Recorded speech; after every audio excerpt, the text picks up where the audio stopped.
Maximiano Trapero y soy catedrático de Filología de la Universidad de Las Palmas de Gran Canaria. Bueno, como filólogo, pues me ha interesado todo lo que está relacionado con la lengua y en todas las diferentes manifestaciones de la lengua como fenómeno de comunicación ordinario y por lo tanto el léxico de Canarias, la lengua de Canarias, pero también como fenómeno literario y por lo tanto una de mis especialidades en la investigación ha sido el estudio del romancero de Canarias, del cancionero de Canarias, de la poesía improvisada y también, y este es un campo al que vengo dedicando muchos años, la toponimia de las Islas Canarias y específicamente la toponimia de origen guanche.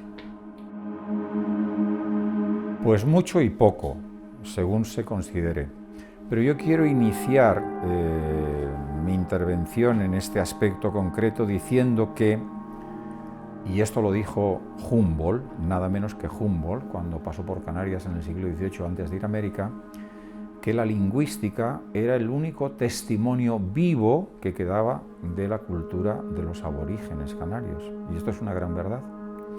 Podrá la arqueología, podrá la historia ofrecernos muchísima información determinante para la consideración de los aborígenes de Canarias.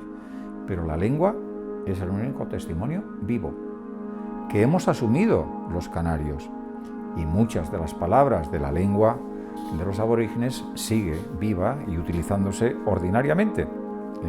La palabra gofio, por no decir más, es un término que utilizamos continuamente. Todos los niños de Canarias siguen comiendo gofio y la palabra gofio es aborigen. Bueno, el estudio de las antigüedades canarias, entendiendo por antigüedades todo lo que es anterior a la hispanización de las islas, a la conquista, está lleno de problemas. Entonces, realmente, ¿de dónde vienen los aborígenes? ¿En qué tiempo llegan? Si vienen de una sola vez o de muchas oleadas, si pueblan el archipiélago de una sola vez o lo que es más verosímil en etapas sucesivas, está lleno de problemas. La lengua puede ofrecer apoyos para determinar de qué parte del norte de África vienen. Hay que descartar otro origen, es decir, los aborígenes canarios, los guanches, los que denominamos genéricamente guanches, no son sino pueblos bereberes del norte de África. Incluso el término bereber es muy polisémico y muy abstracto. Bereber es lo que no es europeo, por así decirlo, ni lo que es de debajo del Níger. Bereber es el inmenso territorio del norte de África que va desde el Océano Atlántico hasta el río Nilo. Todo ese es el mundo bereber. Y por lo tanto ahí hay una complejidad antropológica, étnica, lingüística, cultural enorme. De ahí, de ese inmenso mundo, de ese inmenso territorio, yo creo que de las costas del Mediterráneo es de donde procede nuestro mundo guanche. A ver, los estudios que se han hecho sobre el guanche han dicho cosas muy disparatadas.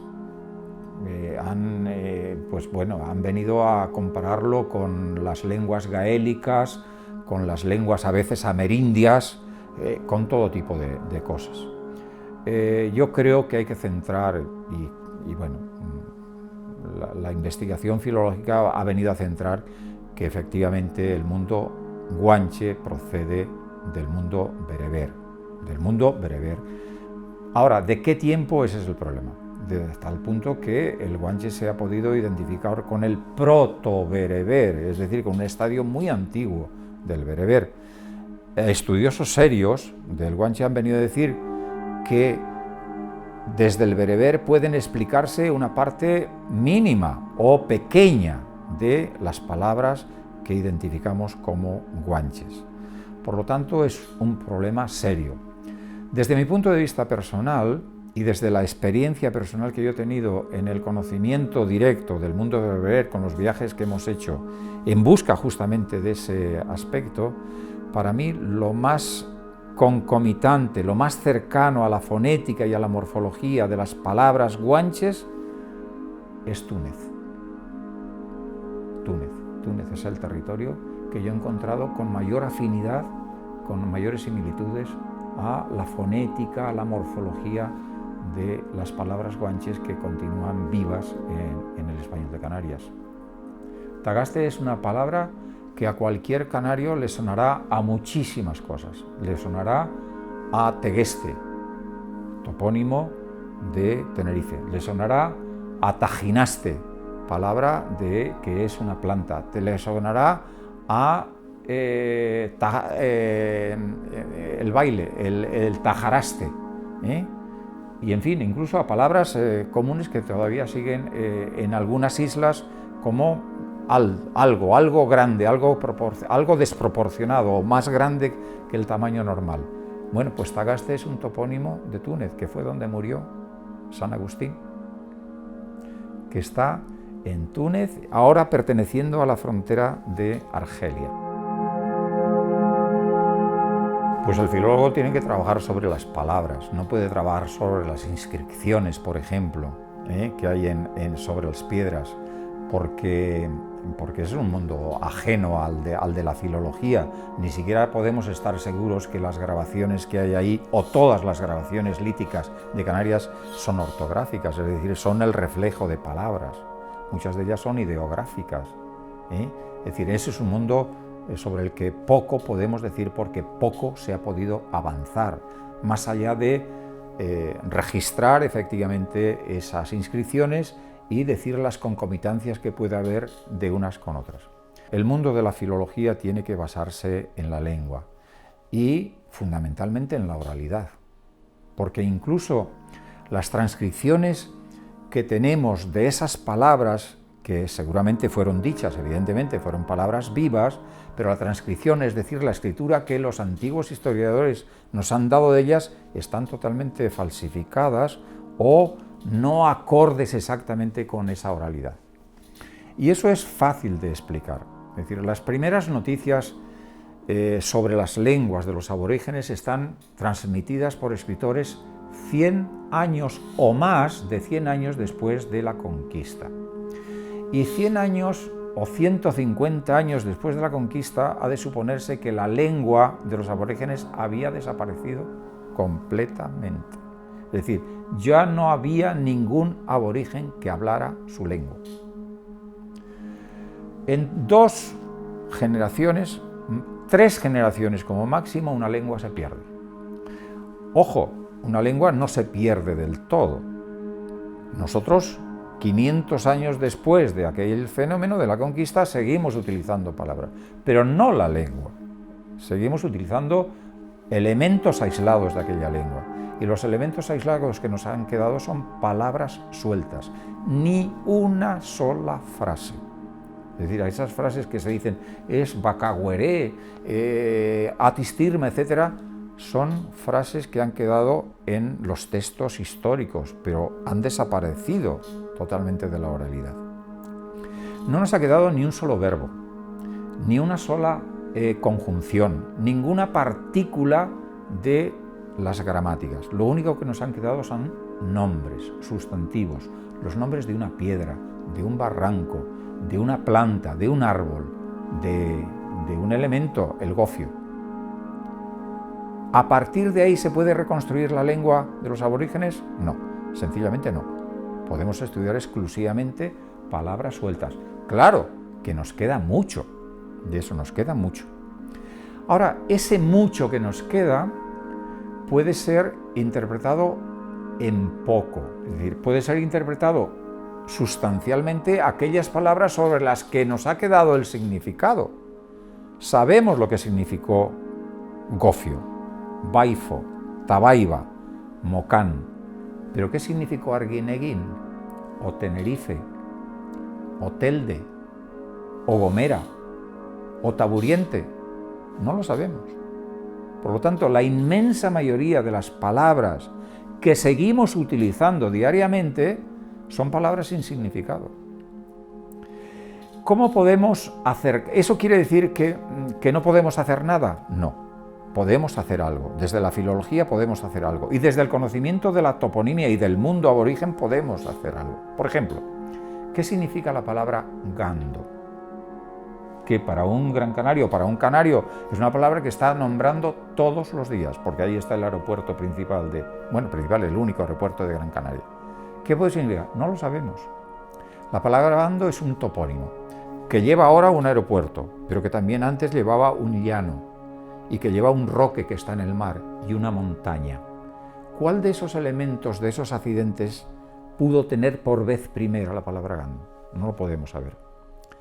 Pero si conocemos la toponimia del resto del archipiélago, en su conjunto, podemos acercarnos a ello, porque la palabra gando está repetida en Agando, el roque principal de La Gomera, y también en Fuerteventura. Y Aragando se llama otro roque del Hierro.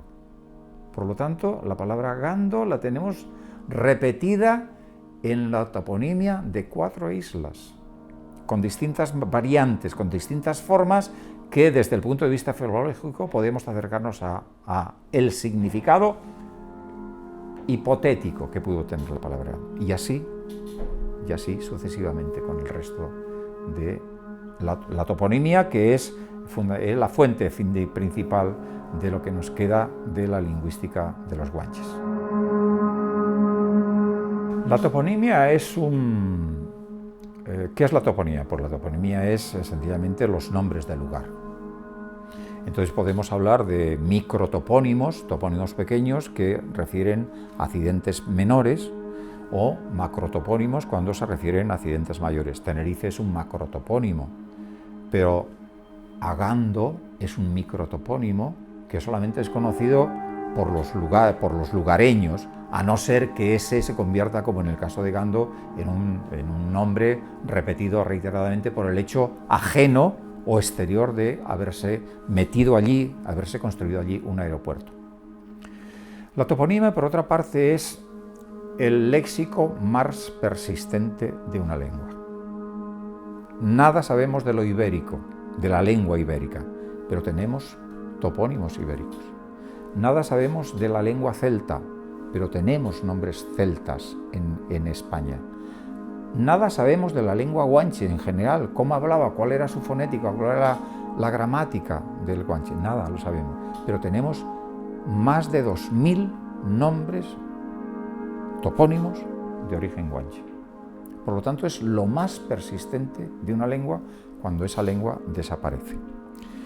El estudio de la toponimia se convierte, por lo tanto, en algo esencial, en algo fundamental para el conocimiento que podamos tener de la lengua y de la cultura a la que esa lengua pertenecía.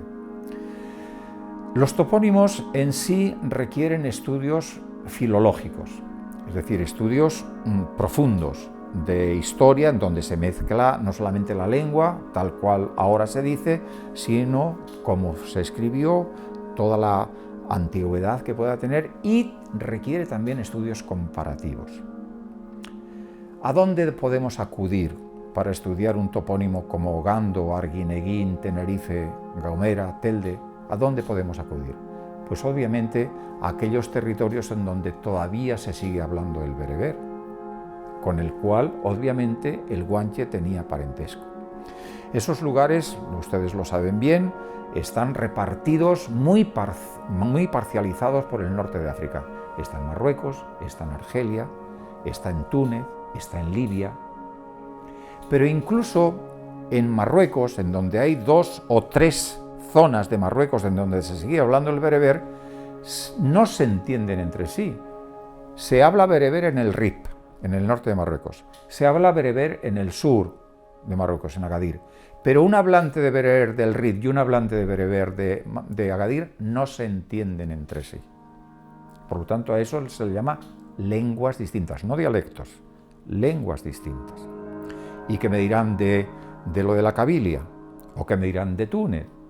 Por lo tanto, Debemos acudir sin duda ninguna al territorio de ese del norte africano, el Magreb, para ver las concomitancias, la comparación que puede haber con los nombres de Telde. Pero en Canarias ha habido un defecto sustancial, grande, que no se ha tenido en cuenta ese mundo con el que hay que comparar. Y las universidades han vivido también de espaldas a ese mundo. Entonces la creación de una cátedra de bereber, de estudios bereberes, de estudios norteafricanos en relación con el mundo aborigen de Canarias hubiera sido fundamental para avanzar seriamente en el estudio de la filología y de otros muchos aspectos de la cultura aborigen. Falta más por recorrer que lo recorrido, desde mi punto de vista. Es más lo que falta por hacer que lo hecho. Ahora bien, lo hecho es fundamental, es los cimientos a partir de los cuales se puede caminar. Ahora podemos decir ya, podemos discernir lo que no hay que contemplar, aquello que decíamos desde el punto de vista lingüístico, que se comparaba el guanche con las lenguas gaélicas o escocesas o semíticas o con los amerindias, hay que desterrarlo. Yo creo que ya se han puesto bases firmes, pilares firmes sobre los que construir, pero falta mucho todavía por hacer. Desde el punto de vista personal, yo coordino un grupo de investigación sobre la toponimia guanche en Canarias, en donde venimos trabajando desde hace 15 años aproximadamente, firmemente. Nosotros tuvimos esto que acabo de exponer antes, lo teníamos muy claro, y en un proyecto de investigación financiado por el Ministerio de Educación y Ciencia del Gobierno de España, logramos la colaboración de un becario filólogo de lengua bereber materna, y este nos ayudó muchísimo a comprender todo ese mundo de la toponimia guanche. Nos dio unas pautas que nos han abierto los ojos para poder caminar, creemos que con pie firme, y para poder decir, podemos ir por aquí y desde luego desechamos de allí, o sencillamente podemos llegar hasta aquí. No tenemos más posibilidades de seguir ahondando en el estudio de cada uno de esos topónimos. Bueno, nada hay estable ni fijo en una cosa, como decían las coplas de Jorge Manrique, y la lengua tampoco puede estar fija ni estable, evoluciona porque sencillamente está al servicio del hombre, y todo lo que está al servicio del hombre está cambiando continuamente, la lengua también. Cambia más efectivamente la lengua común que la lengua fijada en la toponimia, sin duda, porque la toponimia tiene un aspecto, una función referencial. Un topónimo es un lugar que referencia ese lugar, y por lo tanto la palabra Tenerife desde que se fijó no ha cambiado, y la palabra España desde que se fijó no ha cambiado, y la palabra etcétera, etcétera. Ahora, los topónimos también cambian por otros motivos y en otro ritmo. Yo les voy a poner dos ejemplos de cómo dos topónimos aborígenes, guanches, han llegado a la actualidad a través de un proceso de españolización. Uno de los fenómenos más importantes, más poderosos en la evolución de la toponimia es la etimología popular. Cuando nosotros conocemos el significado de una palabra, la utilizamos con plenitud. Sabemos lo que significa gofio, sabemos lo que significa baifo o tabaiba, y la usamos con plenitud. Pero cuando se pierde el significado de una palabra, arguineguín, estamos tratando de buscar un nombre parecido. Ansite, el topónimo referencial de Gran Canaria, el lugar donde tuvo lugar el último acto de la conquista de Gran Canaria. Ansite. Aparece en todas las referencias históricas sobre Canarias, y además como un punto clave, pero ha desaparecido como topónimo vivo. Tú preguntas ahora a cualquier ciudadano tradicional de Santa Lucía de Tirajana por la palabra Ansite y dice, no, ese nombre no existe.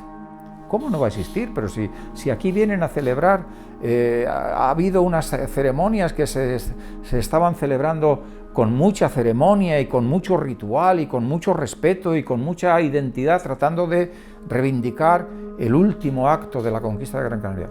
Pues no, aquí lo único que el topónimo vivo que permanece es la fortaleza. ¿Qué tiene que ver la fortaleza con Ansite? Pues tendrá que ver algo desde el punto de vista de la geografía.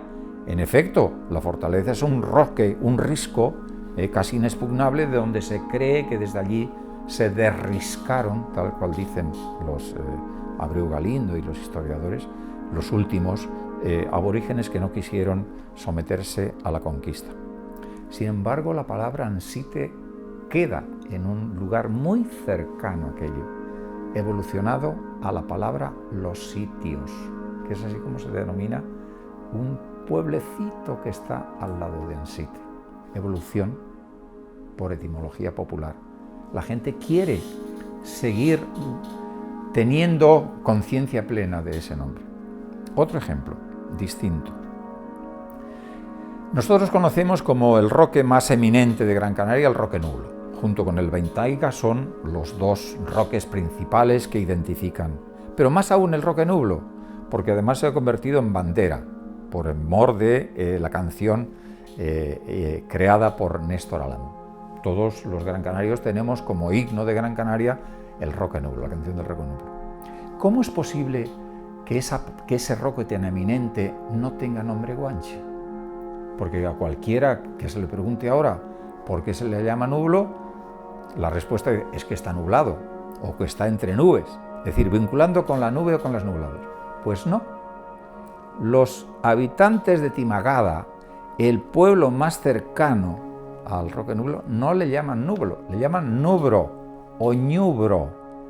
Y esa es la palabra aborigen, que evoluciona por etimología popular a nublo, porque los españoles quieren, los españoles, cualquier hablante de cualquier lengua, quiere tener conciencia plena, significante y significado de las palabras que usa.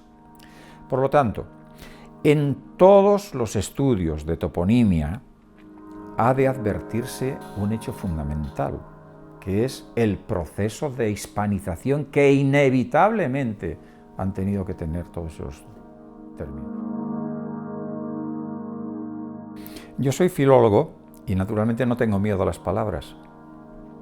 Las recojo, veo si son usadas y veo el sentido que tienen y actúo sobre ellas.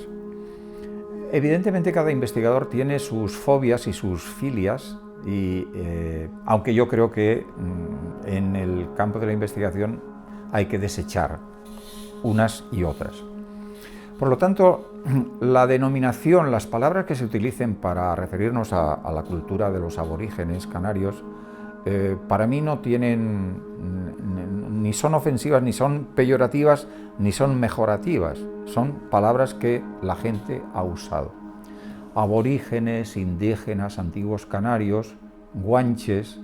Yo creo que hay que utilizar siempre la palabra más exacta, la que mejor defina, la que inequívocamente defina a eso que estamos refiriéndonos. Para mí, utilizar la palabra antiguos canarios es confusa, porque los antiguos canarios son también los del siglo XVI y ya no son guanches. Hablar de indígenas o de prehispánicos podría llegarnos a compararnos con los que también son prehispánicos en América.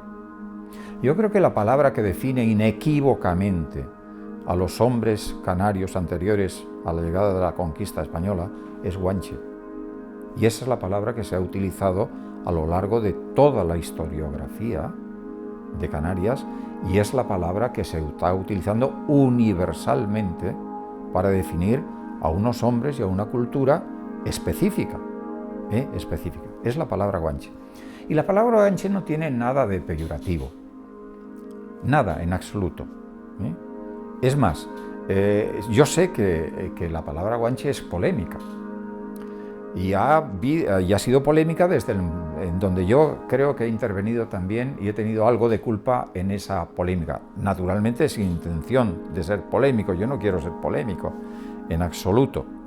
Pero yo estudiando justamente la toponimia me encuentro con que la palabra guanche está como topónimo en todas las islas, en todas, y en igual proporción o mayor que en Tenerife. Claro, es verdad que la palabra guanche o la palabra guancha más famosa es la de un pueblo de Tenerife que es a su vez municipio, pero eso no quiere decir que sea la primera ni la mejor. Los topónimos no son mejores ni peores, son topónimos, nombres de lugares. Y a un nombre de un lugar se le pone por algo concreto, exacto. La toponimia no miente, ni engaña, ni ironiza. Por lo tanto, si en Gran Canaria hay un pueblo que se llama La Guancha o La Guanchía, que es un barrio de Teror, y si hay un lugar en la costa de Galdar que se llama La Guancha, que es un enterramiento, guanche, es por algo. Es porque ahí había gentes a los que se les llamaba guanches. Y si en La Gomera, en El Hierro, en Fuerteventura, en Lanzarote y en La Palma hay no menos de 60 lugares que se llaman guanche, la guancha, la guanchía, es porque ahí había guanches. Por lo tanto, tenemos que descartar que esa palabra sea aborigen. ¿Por qué? Eso sí, nos dicen los historiadores y los arqueólogos que los aborígenes se desconocían entre sí. No tenían relación los de una isla con la otra. Por lo tanto, es imposible que exista una palabra que los denomine a todos. Y en segundo lugar, si está en todas las islas, no puede ser exclusivamente de Tenerife. Por lo tanto, no puede ser ni aborigen ni exclusivamente de Tenerife, puesto que está en la toponimia de todas las islas. Pues tiene que venir de fuera. Y es lo lógico. La palabra guanche es un etnónimo, es decir, un nombre que se refiere a una etnia, a la población de un territorio por unas características étnicas, como la palabra indio, exactamente lo mismo como la palabra indio. ¿Y quién llama indios a los aborígenes o a los indígenas de América? Naturalmente los españoles. Equivocadamente, sí, pero les llama indios. Pues bien, la palabra guanche es una palabra que procede del francés y debemos suponer que son los normandos, los primeros europeos que llegan a Canarias con ánimo de conquista, quienes les ponen guanches. Y además, con sentido, con verdadero sentido, les llaman guanches porque la palabra guanche significa en el francés esquivar objetos lanzados. Y advierten que los guanches tienen esa característica, curiosamente resaltada por todos los cronistas e historiadores, la extraordinaria agilidad que los guanches, que los aborígenes canarios tenían para esquivar piedras. Entre la palabra amasig y bereber ocurre algo parecido a lo que dijimos antes de guanche y de otras palabras, ¿no? Efectivamente, quienes utilizan una o utilizan otra están tomando partido.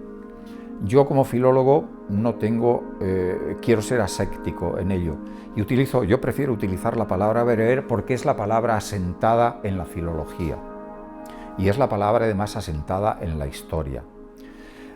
Los que utilizan la palabra masid reivindican ahora, desde el punto de vista interno, una palabra tratando de rechazar lo bereber, porque lo bereber parece, dicen ellos, que procede de una palabra o latina o griega que significaba bárbaro, y por lo tanto hay que desechar ese fenómeno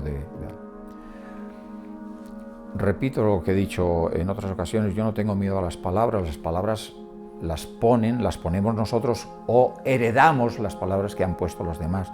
Yo creo que no hay nada de peyorativo ni de minusvaloración en el fenómeno bereber. Como dije antes también, yo he tratado de comprender y de conocer el mundo bereber, y los bereberes se confiesan a sí mismos muy orgullosos bereberes y se quieren utilizar ese término y su cultura bereber frente o distinguiéndose de lo árabe. Y ellos no se sienten discriminados ni rechazan esa palabra. Más aún, turísticamente, puesto que les proporciona unos beneficios económicos, están creando rutas bereberes que atraen a muchos turistas del mundo occidental, no bereber, para conocer justamente esa palabra. Bueno, yo respeto a quienes utilizan la palabra masid, pero yo no tengo miedo a utilizar la palabra berebere. Sí, es verdad. El mundo guanche se ha convertido en un asunto polémico. La cultura guanche y todo lo relacionado con los guanches es un asunto polémico porque determinadas personas o determinados sectores de la sociedad canaria ha reivindicado lo guanche como signo de identidad de lo canario. Entonces, claro, ahí no todos los canarios se sienten, digamos, vinculados a ese mundo aborigen. Hay quienes prefieren evitarlo y hay quienes prefieren asimilarlo como esencial en la cultura. Y ahí está la polémica. Ahí está la polémica. Yo creo que la investigación, sea la lingüística, la filológica, la arqueológica, la histórica, la antropológica, tiene que desprenderse de esas actitudes a favor o en contra de ello y seguir sencillamente la línea que marca la investigación, que es el método y el rigor. Bueno, la cultura o el conocimiento que nosotros tenemos de la historia y de la cultura en general es convencional. Es decir, las palabras y los significados de las palabras proceden de una convención. El significado de este papel o de este libro procede sencillamente de una convención. Hemos convenido en llamar libro a un conjunto de hojas impresas, escritas, encuadernadas y que forman un volumen. Pero resulta que se llama libro a otras cosas. Ese señor es un libro abierto, decimos, ¿no? Y estamos utilizando la palabra con un sentido bien diferente de hoy. Por lo tanto, es convencional. Utilizar la palabra prehistoria para el mundo aborigen e historia para el mundo hispano, por dividir nítidamente esos dos periodos de la historia de Canarias, pues es una convención también. ¿Es que el mundo aborigen vivía en la prehistoria? Si tomamos como punto referencial la escritura, podríamos decir que no, porque también ellos tienen testimonios escritos. Por supuesto que yo creo que la escritura no puede ser el único elemento para diferenciar lo prehistórico de lo histórico. Estamos en una convención. Previamente tendríamos que acordar qué convención es la que vamos a utilizar para definir lo aborigen como prehistoria o sencillamente una historia primera o una protohistoria. Tenemos que convenir. Desde mi punto de vista son tres las fuentes esenciales que recogen los aspectos que tienen que ver con la filología y la lingüística, la lengua de los aborígenes. El más importante, sin duda, la historia de Abreu Galindo. Esa es la fuente principal. Después, Leonardo Torriani, pero en mucha menor medida que Abreu, y Alonso de Espinosa también. Pero hay un cuarto personaje que tuvo una importancia mayor que todos ellos, que fue Antonio de Viana. En su poema sobre la conquista de Tenerife tiene mayor léxico, mayor cantidad de léxico aborigen o pretendidamente aborigen que todos los demás. Lo que ocurre es que, claro, son diferentes Abreu, Torriani y Alonso de Espinosa de Viana. Viana es un poeta y lo que hace es un poema. Es verdad que sobre hechos históricos, pero crea, recrea e inventa. Muchos de los nombres de los personajes aborígenes que aparecen en el poema de Viana son invención de Viana. Y sin embargo se han tomado como auténticos. El nombre de Dácil, o de Rosalba, o de Guasimara aparecen por vez primera y únicamente en las fuentes de Viana. Y sin embargo hoy los nombres que he citado de Dácil, etc., pues se tienen como guanches auténticos, pero son creación de Viana, más aún que aquellos otros que aparecen en los libros de Abreu o de Torriani. Podríamos decir que los nombres guanches que perviven en el español de Canarias actual pueden ser de tres clases, por resumir. Nombres comunes, es decir, nombres que seguimos utilizando con plenitud tanto en el plano de la expresión como en el plano del contenido, gofio, baifo, mocán, etc. O los nombres propios. Y dentro de los nombres propios tenemos los nombres referidos a las personas, que son los antropónimos, o los nombres referidos a los lugares, que son los topónimos. Dentro de los antropónimos, a su vez, podríamos distinguir dos clases, los nombres propios, por así decirlos, y los apellidos. Pues bien, de esos antropónimos auténticos que han pervivido por tradición oral sin interrupción, solamente tenemos apellidos. Doramas, Oramas, Daute, Baute, Tacoronte, Arucas y unos pocos más. Pero de nombres propios no ha pervivido ni uno solo por tradición oral. Quiero decir, sin interrupción desde el mundo aborigen hasta la actualidad. Así que todos los nombres que en la actualidad tienen niños, niñas, jóvenes de Canarias, Adai, Yeray, Guise, Tamaimo, Gara, Dácil, Guasimara, etc., son nombres rescatados de las escrituras antiguas y modernos, es decir, e impuestos modernamente. ¿Por qué? Sencillamente porque en 2 o en 3 generaciones el mundo aborigen desapareció y los hijos de los aborígenes fueron bautizados, cristianizados y puestos con nombres cristianos: Andrés, María, Isabel, etcétera, etcétera, etcétera. Bien, a mí me parece muy bien que los padres pongan a sus hijos los nombres que más les guste. Yo mismo tengo a una hija con nombre guanche, porque me gustó, Gara. Creo que pude descubrir el nombre de ese nombre. Pero la palabra Gara no ha quedado en ningún topónimo aislado. Sí ha quedado en determinados nombres como Garajonay, Garachico, Garafía, pero la palabra Gara como tal, aislado no ha quedado. Bueno, repito, todos los padres tienen el derecho, cualquiera se lo podría negar, a poner a sus hijos como quieran, pero que se sepan esto, es decir, se lo ponen desde las escrituras antiguas, no desde la tradición oral. Y además empiezan a escribirlo con las escrituras y las grafías antiguas que nada significan. Esas THs que aparecen por ahí en Tenesoya o etcétera, etcétera, no significan nada. Lo único que aportan es exotismo, sin más.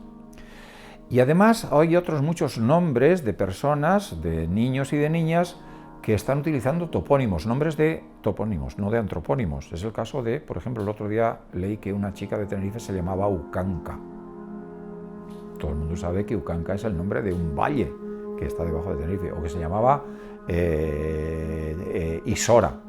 Pues no, Isora es un topónimo, nunca un antropónimo. Bueno, pero en todo caso, los nombres son siempre inmotivados, los nombres de personas son inmotivados, nada significa. Nos fijamos exclusivamente en la fonética. Ucanca es un nombre muy sonoro, Isora es un nombre precioso y Gara es un nombre preciosísimo, así que muy bien. La antroponimia es un mundo que yo no he estudiado tan a fondo como la toponimia, porque plantea problemática diferenciada. Posiblemente para buscar las concomitancias o los paralelismos entre los nombres de persona, guanche, y los del mundo bereber, habría que ver si en el mundo donde todavía pervive el mundo bereber, las lenguas bereberes no están igualmente influenciadas por el árabe. Y de la misma manera que se cristianizaron en Canarias los nombres de las personas guanches, se habrán arabizado igualmente los nombres de los bereberes. Sabemos poco porque desde Canarias no nos hemos preocupado de acercarnos al mundo norteafricano específicamente bereber. Sabemos que Telde, por ejemplo, existe en Marruecos. Sabemos que Agadir también existe en Marruecos y que hay algunos términos iguales o muy próximos en Canarias. Pero esos lo sabemos porque nos lo dijo Abreu Galindo y lo venimos repitiendo desde entonces. Yo he hecho investigaciones de campo en Marruecos y en Tánger y tengo anotados numerosísimos términos que tienen parecido fonético parecido fonético. Ahora habría que profundizar más y más y más en si esos términos tienen también significado reconocido o si hay alguna similitud desde el punto de vista orográfico que pudiera haber motivado esos nombres. Los nombres son siempre signos de dos caras, y esto, en fin, está en el abecedario de la lingüística moderna. Son signos de dos caras, un significante, es decir, la expresión, y un significado. Y los nombres tienen que, es decir, cuando hacemos comparación de dos lenguas, no podemos basarnos exclusivamente en el parecido de un significante. La palabra Tara. Todos saben que la palabra Tara es aborigen porque es el nombre de un barrio de Telde, en Gran Canaria. Y la palabra Tara identifica uno de los signos, desde el punto de vista arqueológico, más hermosos de la arqueología canaria, el ídolo de Tara. Pero la palabra Tara está repartida por el mundo entero. En la película Lo que el viento se llevó, lo que reivindicaba al final de la película era la tierra de Tara. Tara cogía un puñado de tierra y decía, esto es lo único físico que nos mantiene la vinculación. Yo he estado en Chiloé, en el sur de Chile, y allí hay un pueblo que se llama Tara. Y en América hay en otros muchísimos lugares que se llama Tara, y en Suecia, perdón, en Escocia, de donde se lo llevaron después para América. Tara igual. ¿Eso significa que es un nombre común? No, hay coincidencias, la lengua tiene coincidencias en el significante, por lo tanto debemos andar con mucho cuidado. La comparación en lingüística hay que hacerla siempre en esos dos planos, en esos dos niveles de la lengua, el significante y el significado. Y si además esos nombres son topónimos, deberíamos fijarnos también en la realidad geográfica a la que han designado. Porque no cabe duda que una de las leyes de la toponomástica general es que los nombres de los lugares se corresponden con alguna de las características físicas, geográficas de ese lugar. Si a algo llamamos montaña es porque es una montaña, y si lo llamamos valle es porque es valle, y si lo llamamos río es porque es río, etcétera, etcétera. Y al final, todos los topónimos venían, aunque no sepamos ahora lo que significaba, venían a referenciar un punto de la geografía. Es verdad lo que acabo de decir antes, que muchos de los topónimos están refiriendo una característica de la geografía, pero no en todos los casos. Y así en la interpretación de muchos topónimos guanches se ha identificado con una característica de ese lugar. Por ejemplo, en Tirajana se ha dicho que Tirajana significa risco blanco porque en efecto por encima de San Bartolomé de Tirajana o en un lateral de San Bartolomé hay un risco que tiene el aspecto blanco, la capital blanco. Pero ¿quién nos puede decir que Tirajana se refería expresamente a ese risco y no al barranco, y no a la cuenca enorme en donde se ha fundamentado? Pues resulta que si hacemos un estudio comparativo, lo más parecido a Tirajana desde el punto de vista bereber es la referencia a los higos, a las higueras. Lo más parecido. Desde el punto de vista morfológico, si descomponemos ese nombre Tirajana en los distintos componentes que pueden ser analizados desde el bereber, lo más próximo que nos da es higo o higuera. Bueno, yo creo que el mundo de los grabados rupestres de Canarias es un mundo cerrado y aparte. Yo creo que se requiere estudios monográficos y de especialistas, de muy especialistas en ese fenómeno. Los grabados pueden ser es decir, pueden representar muchas cosas. Puede haber grabados simplemente gráficos, imaginarios, o pueden representar palabras, pueden representar la lengua. Son dos mundos distintos totalmente. Es decir, puede representar ideas o puede representar lengua. ¿Qué de este mundo tienen los grabados canarios? Pues creo que de los dos. Creo que de los dos. Es decir, pero ¿por qué de los dos? Porque en muchos yacimientos rupestres de Canarias se están repitiendo unos mismos signos. Y parece que esos signos son signos ortográficos, que además los especialistas en ese campo han venido a vincular también con inscripciones del norte de África. Pueden ser, por lo tanto, signos alfabéticos, vamos a llamarlos así, alfabéticos, representantes de lengua. ¿Pero qué representan? ¿Palabras? ¿Ideas? Eso sí no lo sabemos. Nadie ha podido adelantar y dar un paso firme en la interpretación de ello. Estamos prácticamente en el mismo punto que cuando se descubrieron los primeros grabados del Hulan.